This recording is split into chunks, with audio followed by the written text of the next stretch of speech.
Good morning, ladies and gentlemen. Still got a little sick, still coughing up. It's awful. The thing won't go away. Anyway, today I'm at Walmart in Lawrence, South Carolina. And they're doing some Walmart training back over to the left for their truck drivers. But, Walmart's distribution centers, I've delivered to quite a few of them. You got one in Robert, Louisiana, and it is refrigerated. And you got one in Brookhaven, Mississippi, and it is a, general distribution. It don't have refrigerated. And you got one in Opelousas, Louisiana. It's more of a general DC, dry goods and stuff. And this one here appears to be dry goods over here in Lawrence. But the point is, the grocery receivers that are refrigerated tend to take longer to unload. The dry goods distributors usually don't take about 2-3 hours and you're done. Especially here lately in Brookhaven and Opelousas, it's been hitting like bam bam and you're done. It's been great. But I came over here to this one. Appointment was at 6 o'clock. I showed up at 5 o'clock. It is now 10 o'clock. No movement, no nothing. Now, I did have a few more pieces on this that they would have to count, I guess you could say. But my appointment to pick up my next load is at 12:30. So I need to leave here at 11:30. So I went ahead and called the representative and told him, my broker told him, just in case they wanted to go ahead and pull me off, in case it was something that they would not load if we missed the appointment or if it was something critical. To try not to be a problem, I like to communicate things. So I called him, and luckily he called the shipper, and the shipper's like, oh man, we'll work him in until 4:30 this afternoon. So Lord willing, we'll be out here by 4:30 this afternoon. But who knows? I mean, it just, sometimes you get caught up like this. In the perfect world, I'd have been out of here in a couple hours, and I'd have been over there at the pickup time, because they don't want you to come in no more than an hour ahead of your pickup time over at that shipper. Because, I looked at the Google reviews, and reviews were not that great, honestly. The reviews on this one, so. I really didn't know what to expect, but now I do, and I'll mark it on my map so I'll know next time I come. But you would think a 6-hour window would have been plenty to make your next pickup. But some places, you run into stuff like this. They don't get in no hurry for nobody.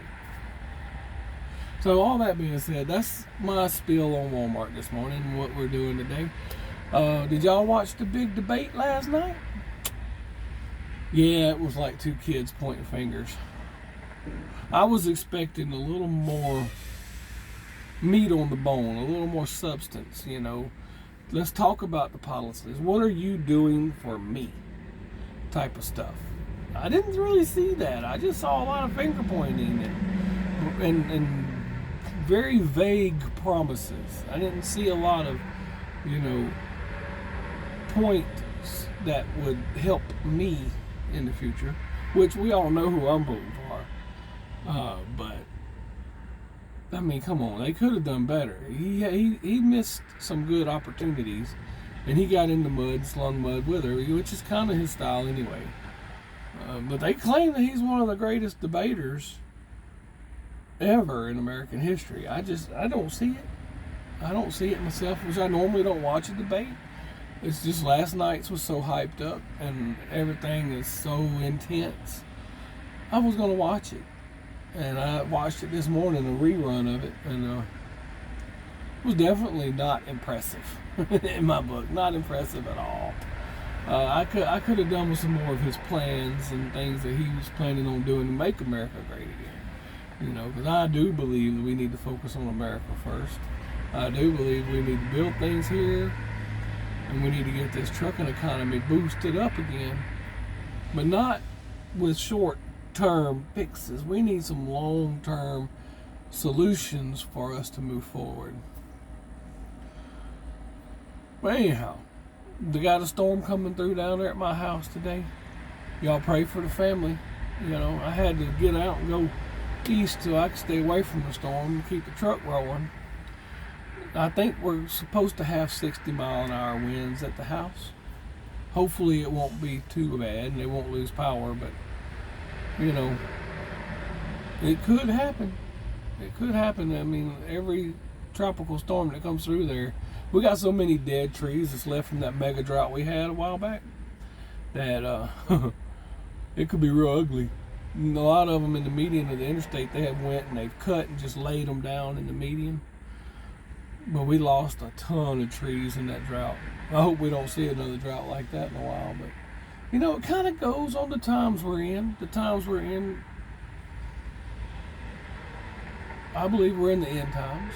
The weather's going to get extreme. People are really selfish. You know, the whole 9 yards. But you see all this stuff going over to the left. Those are men with a lot of years of experience. Walmart spends about 2 weeks training and making sure that you pass the bar to get on with them. That's why I'm not at Walmart. I've been driving 25 years. I'm not going through another training course for 2 weeks. I'm not riding with nobody. I'm not doing none of that. I'll find something else if I want to, but as far as I'm concerned right now, I'm where I'm going to be until I'm done driving. I'm with Advanced Trucking out of Indianapolis, and they treat me good, and I'm going to stay here until I retire my CDL. I recommend them, you know, but don't come in expecting it all to be cakes and ice cream. It's a lease purchase, and it's work. You got to work to make it work. If you're not willing to work, don't waste their time, please. But if you're willing to work and you're willing to run the miles, you can bring home a good check. That's just my opinion. Anyhow, anyway, God bless. We'll catch you on the next ride.